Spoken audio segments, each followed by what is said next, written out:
Alright, well, I guess I best get to starting up here. Mrs. Tiki God, hello. Hello, everybody. This is Old School Old Fool, and I am here with a little, kind of a special behind the scenes, behind the curtain of MFW, Midwest Fire Wrestling. Like the title of the stream said, WTF is MFW. Well, that's what we're gonna just kind of chat about and talk about today, and give you a little insight into all of it. So Midwest Fire Wrestling is a creation of mine and Vic Sketch. Vic Sketch was invaluable. Like, I can't even thank him enough for all the help he's done, being a sounding board for a lot of ideas. He did a bunch of character designs and a bunch of the edits here on for the Fed, and I can't thank him enough. So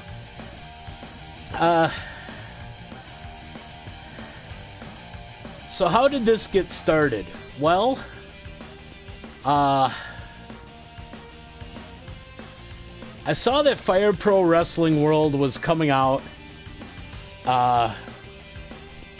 when it did, I get, what was it, summer of 18, I guess? I believe. And I'd played other Fire Pro games before and really enjoyed them, and especially the creator wrestler part that they had in, because there was a million different pieces, a million different moves, it seemed, and the fact that you could even set the probabilities and the logics of how often moves would, or how the chances of each move occurring, and being able to give your character a lot of style and personality in how they wrestled, I always thought was super cool. So when Fire Pro Wrestling World was announced and was coming out, I'm like, yeah, I'm all over this. And then when it got closer, I was like, you know, I think when it comes out, I really want to put together an E-Fed, or a company of my own edits, my own ideas. And I guess that's when Vic and I started bouncing ideas around, and I really wanted to do a Midwest-based promotion and have a bunch of stupid fun about it. Oh, Steel City Fuzz, good to see you. And so I was like, okay, let's do a bunch of stuff about like Midwest tropes, goofy ideas, and then some 80s music references started popping up in there, and then I had a couple of different throwbacks to a couple of other different wrestlers that I liked or thought were super unique, and we'll touch on those as we go through the roster a bit. But so after kicking these ideas around for quite a long time, and after getting the game and messing around with it and seeing how everything was set up and how it would work, especially on the PS4 where there's way more limitations than those that are running it on Steam on PC, figured I'd kind of, well, sorry, I'm going to take a step back. So when I first started messing around, I ran through Fire Promoter mode using a bunch of the quote-unquote no-names that Spike came up with and put in the game, and called that Midwest Fire Wrestling 2. But that was just all kind of in preparation of trying to do the project that's here now. So I ran with that and Twitch streamed a bunch of that with live commentary and just simming all the matches and letting the computer do the work. Now, saying that, I don't consider myself a terrible Fire Pro player by any means, but I also wasn't comfortable trying to control / work the matches how I wanted while trying to do commentary over said match. So that's why I decided to go with all sims. And then shortly after realized that it was way more fun to watch sim matches and be just as surprised as anyone else watching and reacting to that. And Vic, exactly. And that was going to be the way to go. That it felt right away as soon as I realized it. So did that for quite a long time over the summer, and then started working on this roster, these people. Oh gosh, Vic, end of summer-ish? August, September? Steel City Fuzz is omnipotent. He just reacts in the chat room to make it look good. He knows what's going on right away. But so then once the work was done, about 3.5 months ago, this version of MFW started. First couple weeks were big title 16-person title tournament, and that got the ball rolling. This coming Thursday will be episode 14. If you haven't seen episode 13 yet, check it out. It's probably the episode I'm most proud of thus far. Between the wrestling, the chat room, everybody hype, everybody getting involved. I feel like it was really special, and yeah, I really do. I was beyond pleased as to how that all turned out. So I'll jump back now. So a little more about WTF is MFW. Kind of gonna break down how it's set up, some of the rules that are, or ideas that are in the background, where they are gleefully stolen from, and some other things. So in MFW currently there are 4 titles. There is the MFW Championship, that would be the top belt. There is also the MFW MOD Championship, which stands for Master of the Deathmatch. That is defended in deathmatch only situations.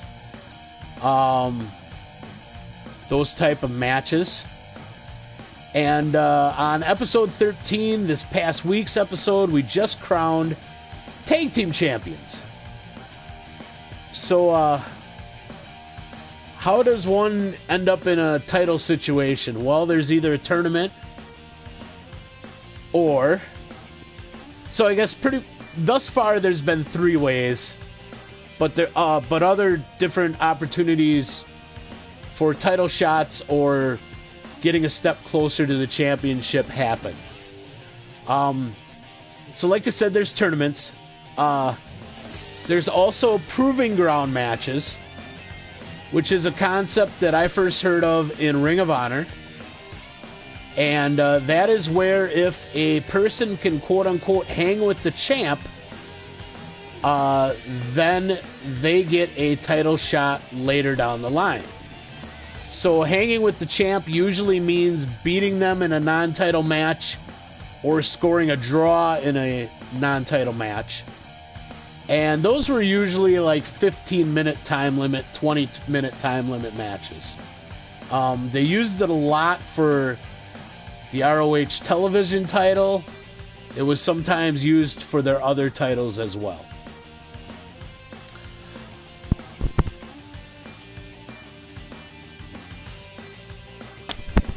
Sorry about that. Excuse me. The other way would be going on a 3-match winning streak in that division, whether it's singles or tag teams. Doesn't happen so much in the deathmatch division. Death matches are special. I try not to run them very often. Usually that'll be a tournament or proving ground type situation as opposed to the 3-match streak. Not ruling that out. The 3-match streak is stolen from Chikara, based in Pennsylvania. Super fun promotion. Highly recommended. And I believe they use like medallions. Each win gains a medallion. You turn in your 3 to receive your title shot. So I really liked that idea too, because that kind of like shows I've established dominance for X amount of time. I'm worthy. So I like the way that works too, so I decided to utilize that as well.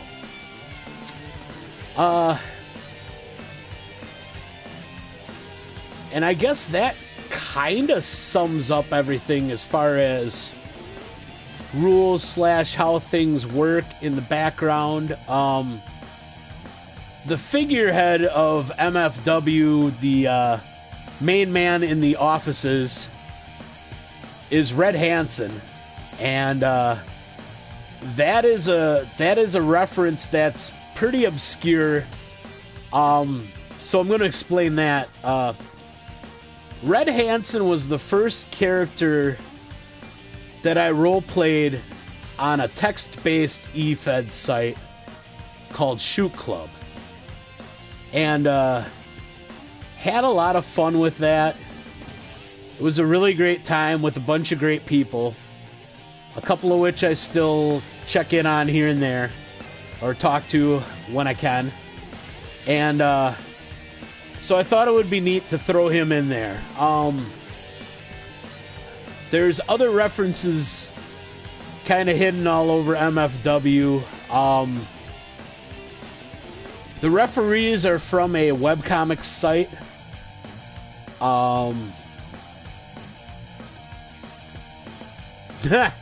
Mrs. Tiki God, oh my. So, anyway. So, I think I'm going to take a bit now to go through the roster here, talk about some of the characters, explain some of the references, maybe. So, nope, my bad.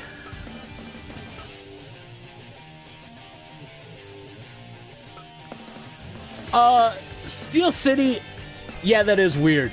Not gonna lie, it's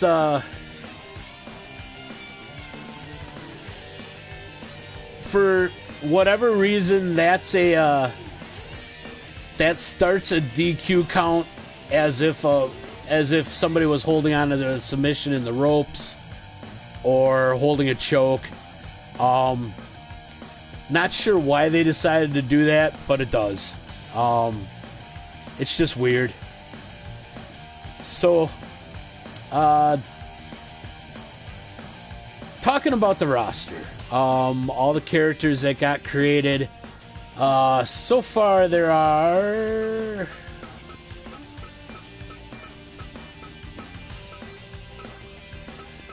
24 members of the MFW roster. Starting with Tiki. Tiki is pretty much the anti-old school old fool. We have a few things in common, like handsome, small, round. The big difference is Tiki is an absolute dick, and I do my best not to be.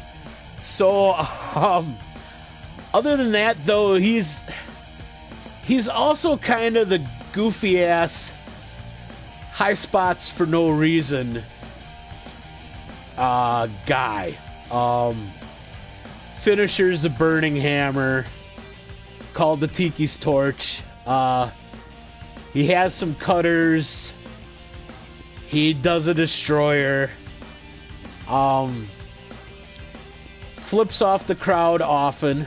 And just general kind of, I don't know if he's like that indie asshole or what. Oh, thanks Steel City Fuzz. And yeah, I didn't mention that, but I am right around 50 followers on Twitch now. And much love to you all. The Twitchverse, the Twitterverse, Facebook land. Great to have you all, and look forward to all of you hopefully checking out the channel sometime. So next up, let's go over to Don Bucher, the Universal Cheapskate. He is from Dubuque, Iowa. If this offends you and you are from Dubuque, Iowa, suck it up. Quite a few folks here that are around the channel have lived in Dubuque, Iowa, and know exactly who this guy is. He isn't anybody specific, but he definitely is representative. Every last cent is a high-angle cloverleaf submission that he uses for a finisher. And he's also just kind of a dick. Uses Barmian Stamp for a cover, which is pretty much just dropping his butt right on somebody's face to cover him. Hey, Seth is from Davenport. That's okay. Davenport, okay. Dubuque, eh. So that's pretty much what's the deal there. He's part of a tag team with Karen Mothersbaugh. They are called Trailer Thrash. Tiki is half of the tag team champions, so that's a spoiler for episode 13 if you haven't watched it yet. But definitely go see how that happened. He's tag champs with the Big Buck Hunter as the Hossman. Core Miller from South Milwaukee probably hopes to be someday held in the same esteem as the Crusher, the man who made Milwaukee famous. Milwaukee's Beast. That's a beer reference. Core Miller. Couple of beer references.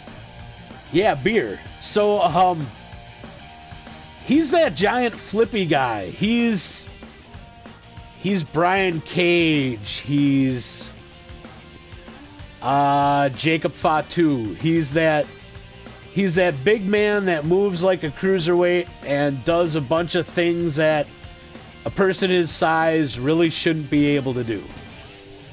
And that's pretty much the background on him.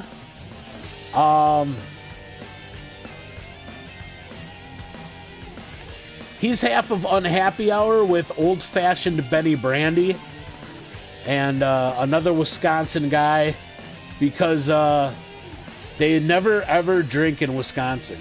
Nope, never. Alrighty. Snow Thunder Minnesota.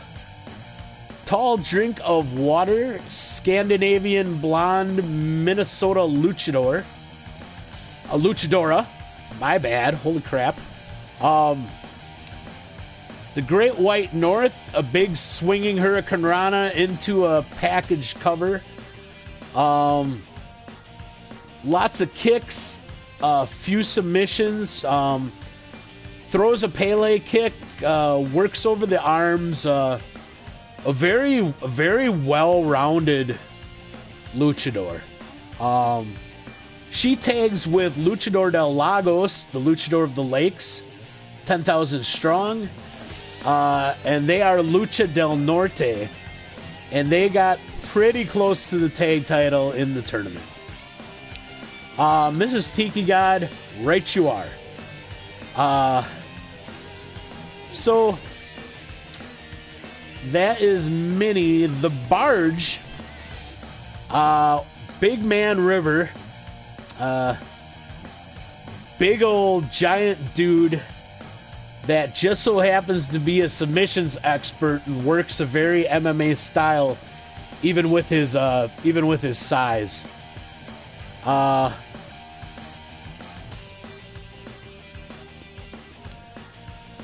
So the rhythm of the night, a little bit of 80s music there. I don't quite.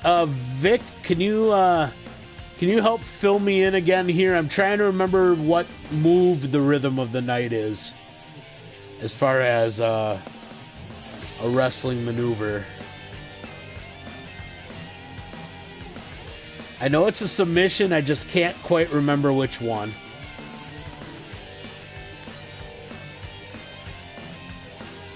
Yeah, all his signature moves are submissions. And yeah, he's a beast in the ring. He is the first and third MFW champion.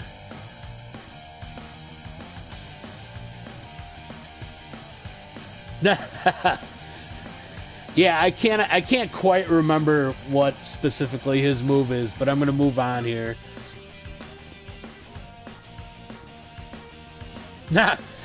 Vic, that is right too. He does start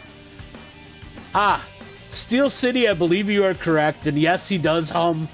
He does hum as he's putting it on. Old-fashioned Benny Brandy, also from Milwaukee. I believe his hometown is listed as the bar. No, not that one. The one on the next block. Because Wisconsin. He's roughly half the size of Core Miller, but he hits like a truck. All strikes, mainly fists. Occasionally drops an elbow or knee. Vic, yes, he's wiry. He is also a fashionista, as you can see. Uses the Styles Clash as his finisher, calls it bounced. And I now realize I did not address Core Miller's finisher, which is the quote-unquote Blazing Tornado Brainbuster, which he calls the Bed Spinners. Because not enough drinking references here. Yeah, Benny, the way he's built, actually has two-hole wrestling moves, which are a body slam and the Styles Clash. Kane, the Great Plains Drifter, yes, it is a reference to the TV show Kung Fu. He is our Kane. He is our grasshopper.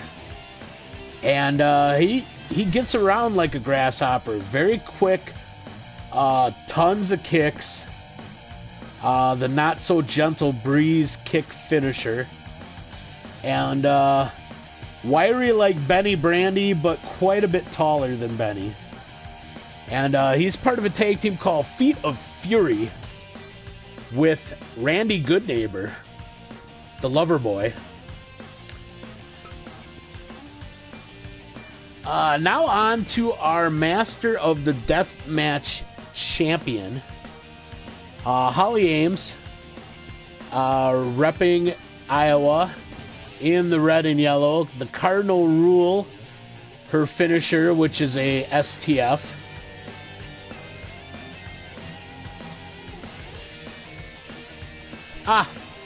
Vic, you're right there. Thanks for throwing in that bit.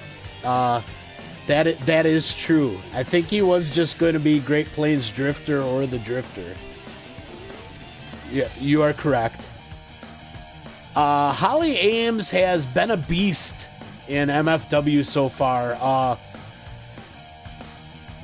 As MMA based, or maybe even more so than the Barge.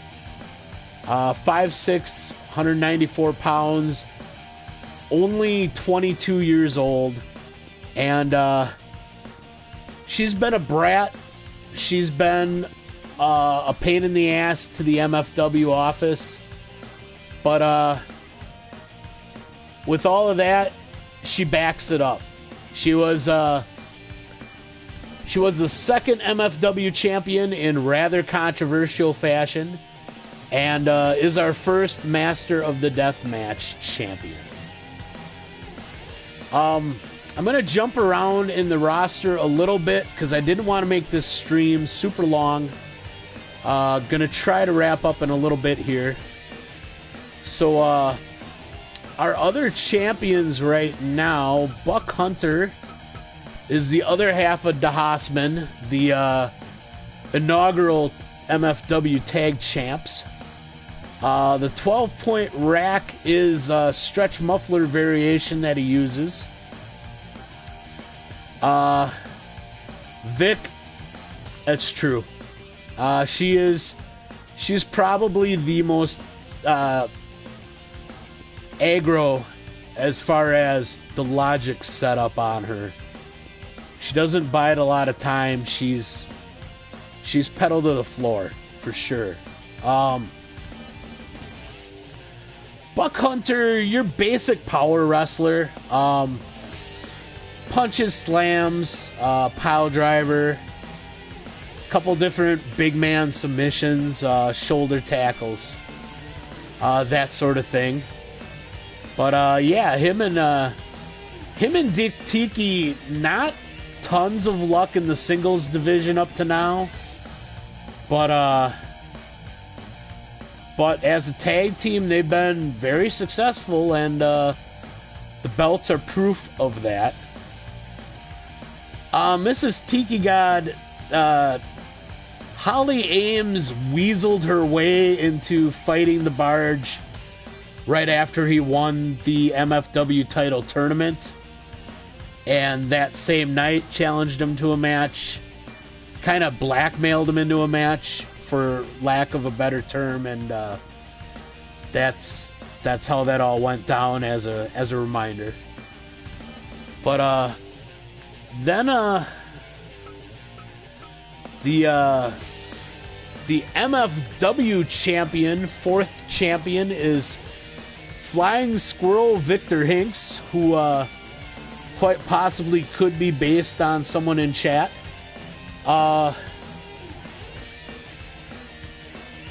Another super well-rounded luchador. Some submissions, some kicks, some flippy stuff. Super cool somersault elbow finisher. Also has Steel City. You know, if that were to happen, I don't even know what kind of pop that would get out of me. I'd probably drop my controller, maybe get up out of the gaming chair. I got nothing there. That would be a thing for sure. But yeah, Victor, deep move set, couple things we haven't even seen him bust out yet, and will be interesting to see how his reign as champion goes. No one has had a super lengthy reign yet. The only one out of the four champions thus far, well, to this date, that have had a successful defense was the Barge. And his defense was against this guy, Captain Cheesecurd, the pride of Monroe, Wisconsin. Monroe, Wisconsin's high school mascot is the Cheesemakers. I like to refer to Captain Cheese Curd as the bastard son of Charlie Brown and King Kong Bundy. Great big man, a little slow, tough as the biggest box of nails.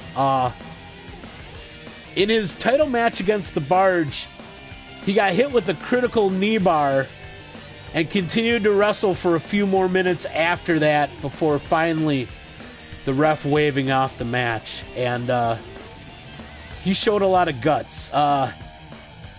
And for the folks that aren't able to hit the socials, Captain Cheese Curd returns this week Thursday,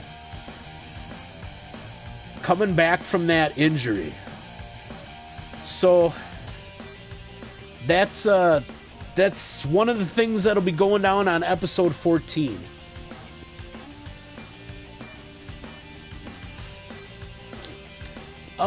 Steel City Fuzz, I again do not remember off the top of my head what the Tuffet Buster is. Let me see if I can pull that up here.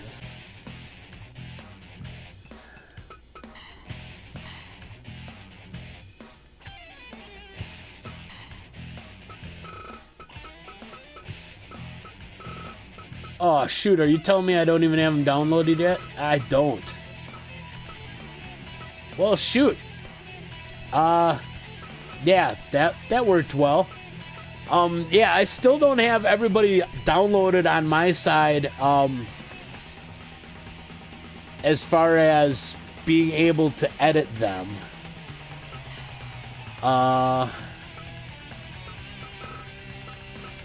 Oh, that's true, Vic, too.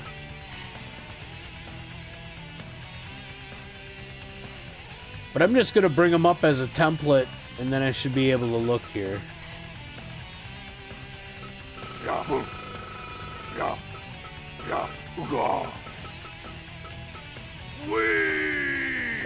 Ah, Karma.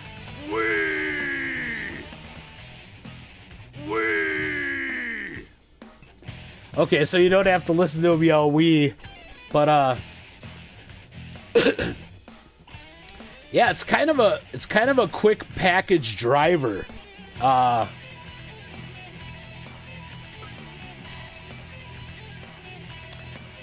So I won't finalize him right now, but and I'll answer that question quick here too, Vic. I'm sorry, Steel City. We'll pull up Sandy Lipner.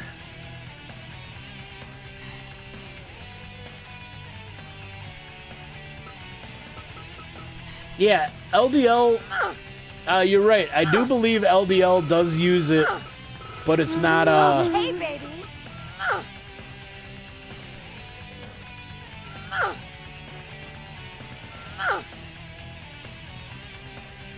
not a problem. Yep, it's, yep, time after time's a German into a bridging tiger suplex. So, yep, German suplex, roll through, tiger suplex, with bridge. So, that's time after time.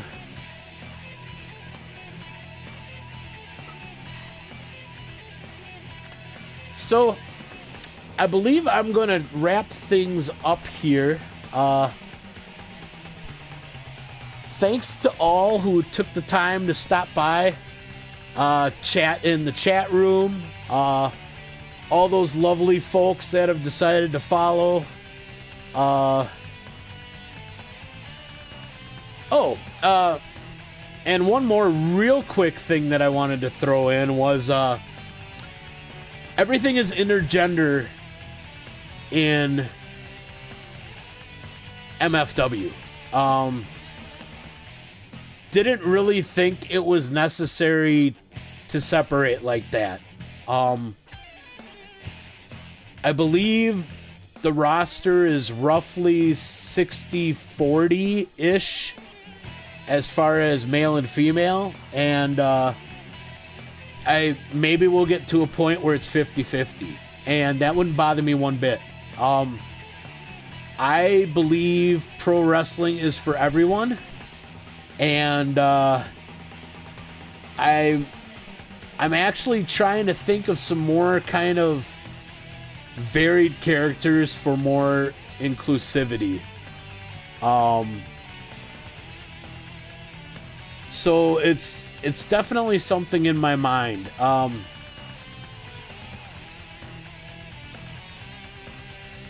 And Vic, that's true. I mean, not being a woman myself, it's a little tougher. I don't like trying to write / create stories about things I don't know about. I've always heard go with what you know, which is probably why all the characters are Midwest tropes. Lived in the Midwest my whole life, so that's part of what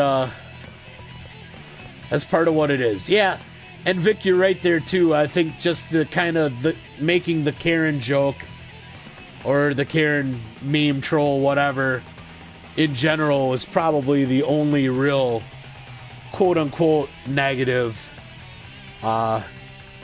female stereotype. But and thank you for that, Steel City.